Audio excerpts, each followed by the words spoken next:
पार्ले जी biscuits पर ये लड़की कौन है? स्टारबक्स के लोगो पर ये लड़की नहीं बल्कि एक शैतानी जलपरी है। कैसे इस अमूल गर्ल ने अपने कॉम्पिटिटर को खत्म कर दिया था? क्यों KFC के मालिक ने KFC पर ही केस कर दिया? और क्यों इस मिस्टीरियस इंसिडेंट की वजह से मैकडॉनल्ड्स ने अपने इस आइकॉनिक जोकर का एंड कर दिया? इस वीडियो में हम इन फेमस कंपनीज की पहचान यानी मैस्कॉट्स के पीछे की स्टोरीज और सीक्रेट्स जानेंगे। वीडियो बहुत ही इंटरेस्टिंग होने वाली है, तो इसको एंड तक देखना। नंबर 1, पार्ले जी। पार्ले जी इंडिया का ही नहीं बल्कि दुनिया का नंबर 1 मोस्ट सेलिंग बिस्किट है। पार्ले जी में जी का मतलब जीनियस नहीं, पार्ले जी में जी का मतलब है ग्लूकोज। लेकिन इसे पहले पार्ले ग्लूको के नाम से जाना जाता था, जिसे बाद में सिर्फ पार्ले जी कर दिया गया। और एड्स में जी माने genius. Her second on an average 4500 लोग पार्ले जी बिस्किट खरीदते हैं। बिस्किट यानी बिस्किट। और एक सबसे अमेजिंग बात यह है, अगर आप एक पूरे साल में बिकने वाले पार्ले जी बिस्किट्स को एक लाइन में लगाते हो तो आप पूरे वर्ल्ड को इक्वेटर टू इक्वेटर कवर कर सकते हो। सिर्फ एक बार नहीं, 192 टाइम्स। पार्ले जी के साथ साथ आप पार्ले जी वाली लड़की को तो जानते ही होंगे, लेकिन ये है कौन और अब कहाँ है? 1990s में इस बात पर बहुत चर्चा हो रही थी कि पार्ले जी पर ये लड़की कौन है। इसकी रियल आइडेंटिटी रिवील करने के पीछे बहुत सारे दिमाग लगे हुए थे और नीरू देशपांडे, सुधा मूर्ति और गुंजन गुंदानिया,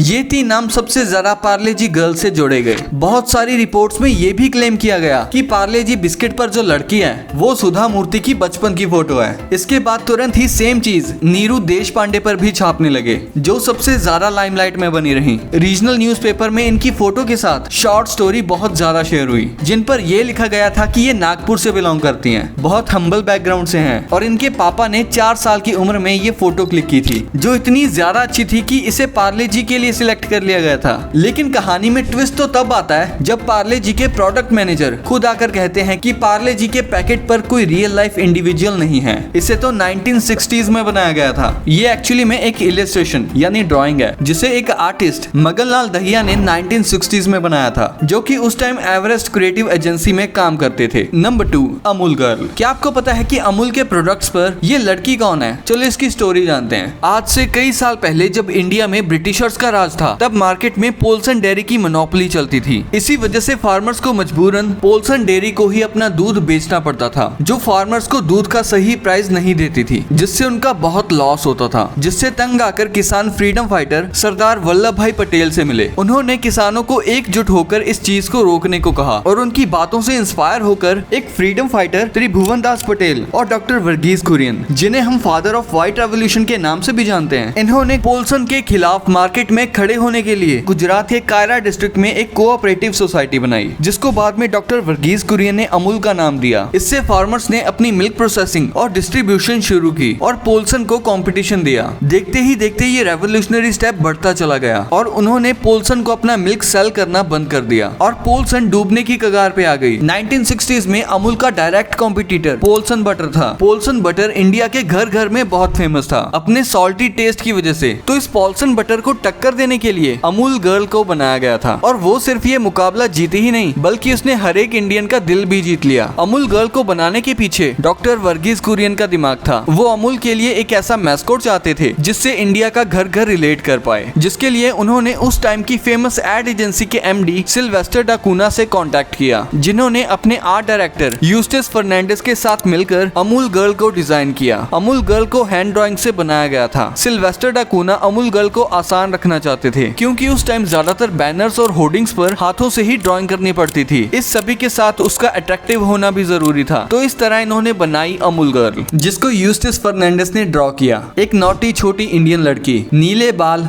पोल्का डॉटेड ड्रेस में। उस टाइम टीवी एडवर्टीजमेंट और मैगजीन्स बहुत एक्सपेंसिव थी, इसीलिए अमूल ने हैंड पेंटेड बिलबोर्ड्स और पोस्टर्स यूज किए। पहली अमूल गर्ल एड 1966 में आई थी, जिसमें वो अटली बटली डिलीशियस स्लोगन यूज करती थी। ये स्लोगन सिल्वेस्टर डाकुना की वाइफ ने बनाया था।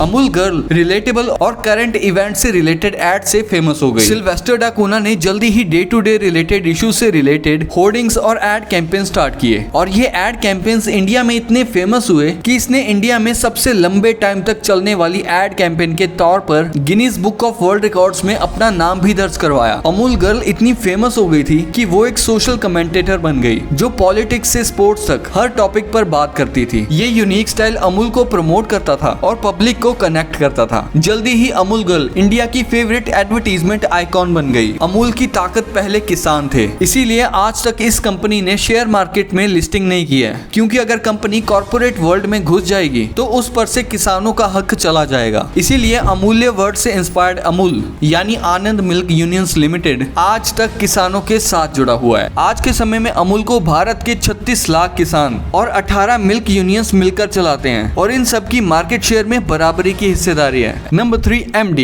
MDH यानी कि महाशय दी हट्टी। MDH की शुरुआत महाशय चुन्नीलाल गुलाटी ने 1919 में सियालकोट में की थी, जो उस समय ब्रिटिश इंडिया पाकिस्तान के पंजाब में था। पार्टीशन के बाद चुन्नीलाल गुलाटी के बेटे धर्मपाल गुलाटी, जिन्हें आप MDH वाले चचा के नाम से भी जानते हो, वो दिल्ली आ गए। धर्मपाल जी जो पहले पाकिस्तान में मसालों की शॉप चलाते थे, सिर्फ 1500 रुपए के साथ रिफ्यूजी बनकर आए थे। उन्होंने 650 रुपए में टांगा खरीदा, लेकिन सफिशिएंट इनकम ना होने की वजह से उन्होंने वो टांगा बेच दिया और मसाले का बिजनेस शुरू किया। धर्मपाल जी ने यहाँ 1948 में करोल बाग में छोटी सी मसालों की दुकान खोली और अपने काम को एक्सपेंड करना शुरू कर दिया। उन्होंने एक्सीलेंट क्वालिटी के मसाले कम प्रॉफिट मार्जिन के साथ बेचने शुरू किए। देखते ही देखते 1 से 2 शॉप्स हुई और फिर एक फैक्ट्री भी खुल गई। MDH पहली ऐसी कंपनी थी जिसने मसालों को प्रॉपर पैकेजिंग के साथ बेचना शुरू किया, जिससे कस्टमर्स को सेफ्टी और हाइजीन की एश्योरेंस मिली। उस समय पाव भाजी या सांभर जैसी डिशेस को बनाने के लिए 4 से 5 मसालों को मिक्स करना पड़ता था, इसीलिए उन्होंने पाव भाजी और सांभर मसाला जैसे प्री मिक्स लॉन्च किए, जिससे कस्टमर्स का बहुत टाइम सेव हुआ। आज MDH एक बड़ा एम्पायर बन चुका है। धर्मपाल गुलाटी जी जो आपको एड्स में देखने को मिलते थे, इनको प्रेसिडेंट रामनाथ कोविंद जी ने भी पद्म भूषण अवार्ड से सम्मानित किया, लेकिन अनफॉर्चुनेटली धर्मपाल जी की डेथ 3 दिसंबर 2020 में 97 की एज में हो गई थी। लेकिन फिर भी इन्हें आज तक हर कोई जानता है इनके एड्स की वजह से।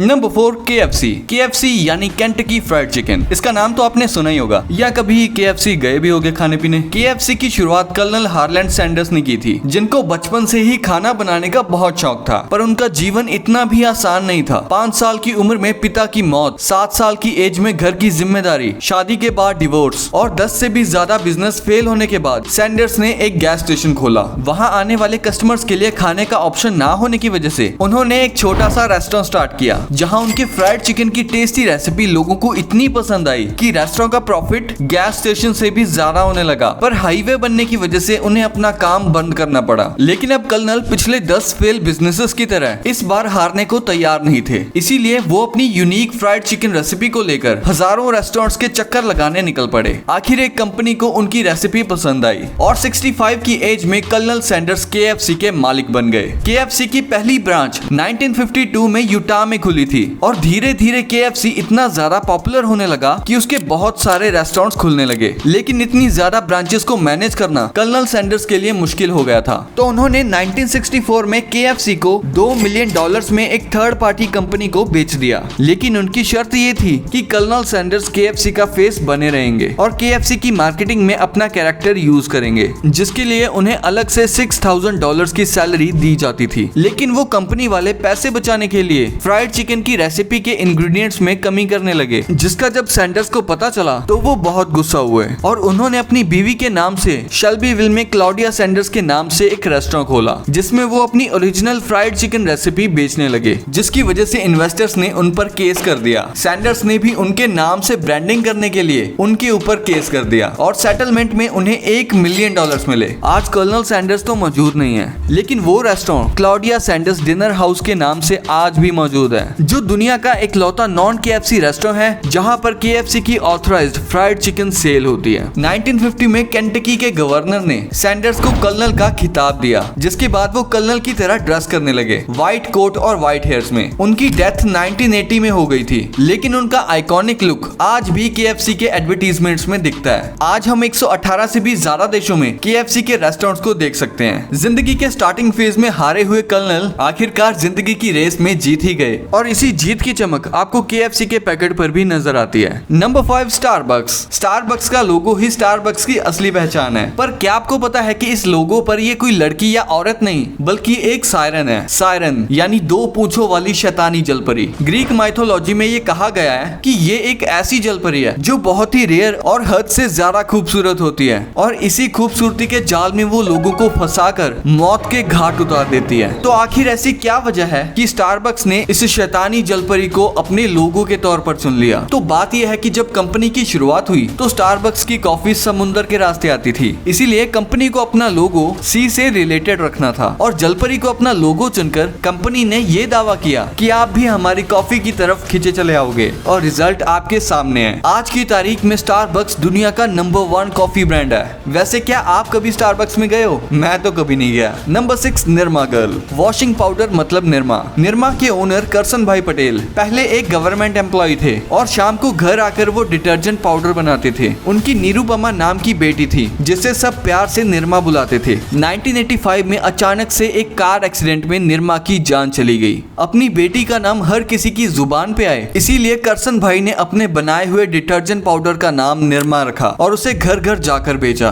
पर कमाल की बात तो ये थी कि उन्होंने वो पाउडर 3.5 रुपयों में बेची थी, और तब सर्फ का पाउडर 13 रुपए में मिलता था। सस्ता पाउडर मिलने की वजह से गरीब लोगों के साथ साथ अमीर लोगों ने भी उसे खरीदना शुरू कर दिया, और ये पाउडर इतना फेमस हुआ कि आज भी हम वॉशिंग पाउडर कहें तो एक ही नाम आता है, निरमा। Number 7, McDonald's joker. क्या आपको मैकडॉनल्ड्स के इस जोकर का नाम पता है? 1960s में जब मैकडॉनल्ड्स का बिजनेस बहुत अच्छा चल रहा था, तो उन्होंने मैकडॉनल्ड्स की मार्केटिंग के लिए एक मैस्कॉट या सिंबल का सोचा, जिसको वो बच्चों से रिलेटेड रखना चाहते थे। उन्होंने गोल्डस्टीन नाम की एक एडवर्टीजमेंट एजेंसी को ये काम दिया। अब क्योंकि बच्चों को कार्टून बहुत पसंद आते हैं, तो उन्होंने एक हाथी वाला मैस्कॉट सजेस्ट किया, बट मैकडॉनल्ड्स को कुछ इनोवेटिव चाहिए था। तब बहुत सोच विचार करके उन्होंने एक जोकर को मैस्कॉट बनाया, लेकिन 2016 में कुछ मिस्टीरियस इंसिडेंट्स ने इस जोकर को एंड कर दिया। अगस्त 2016 में एक बच्चे ने पेड़ों में छिपे एक स्केरी क्लाउन को देखा, जो डरावनी आवाजें निकाल रहा था। फिर लोगों को रोनाल्ड मैकडॉनल्ड जैसा एक स्केरी क्लाउन अपने घर के आसपास और खाली रोड्स पर नजर आने लगा, जो क्रीपी सी स्माइल के साथ उनका पीछा करता था। क्रिमिनल्स क्लाउन्स की कॉस्ट्यूम पहनकर